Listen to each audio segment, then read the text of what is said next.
শেষমেশে পিতা দেবী ওষুধ খাওয়ার পর মাটিতে লুটিয়ে পড়লেন। তাহলে কি পিতা দেবী মারা গেলেন? মারা গেলে কিন্তু এত বড় প্ল্যান ভেস্তে যাবে। দেখতে থাকুন, চোখ রাখুন টলিউড গল্প ইউটিউব চ্যানেলে। বন্ধুরা, পিতাদেবী তার নিজের প্ল্যান মতন খোকার সাথে সেনগুপ্ত পরিবারে না গিয়ে বাড়িতে ওষুধ খেয়ে সোফাতে লুটিয়ে পড়েন।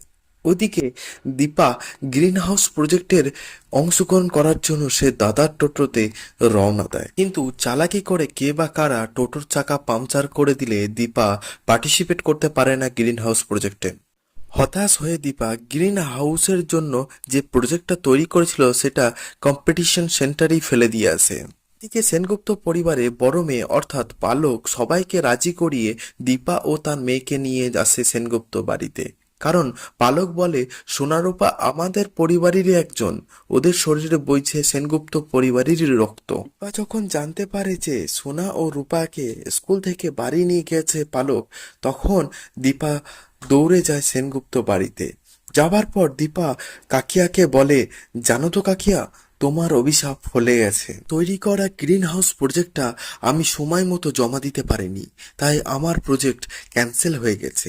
এই শুনে জয় ও কাকিয়া খুবই হাসতে থাকে এবং এই হাসি কিছুক্ষণ মতো থাকে। তারপরেই কিছুক্ষণ পর একটি কল আসে দীপার, বলে আপনি যে প্রজেক্টটা ফেলে গেছেন সেটা সিলেক্ট হয়ে গেছে। তারা নাকি দীপার সাথে প্রজেক্টে কাজ করতে চান। তারা এটাও বলেন ওদের 3টি প্রজেক্ট আছে, ওরা এক একটা প্রজেক্টের জন্য 1.5 লক্ষ টাকা করে দিতে চায়, আর টোটাল 3টে প্রজেক্টের জন্য 4.5 লক্ষ টাকা দীপা পাবে।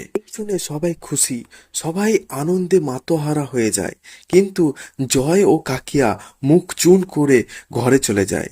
ঠিক এই সময় অহনা কল করে দাদাকে অর্থাৎ অর্জুনকে। সে বলে মায়ের হার্ট অ্যাটাক হয়েছে। ওকার মনে সন্দেহ হয়, এমনি তো সবই ঠিকই ছিল, কি করে হার্ট অ্যাটাক হয়। সবাই তড়িঘড়ি করে যায় হসপিটালে। হসপিটালে ডাক্তারবাবুর সাথে কথা বলে জানতে পারা যায় এই রকম হার্ট অ্যাটাক এই প্রথমবার হয় কোনো মানুষের সাথে। তারা বলে এত তাড়াতাড়ি যে রিকভার হয়ে গেছে সেটাই তারা আশ্চর্য।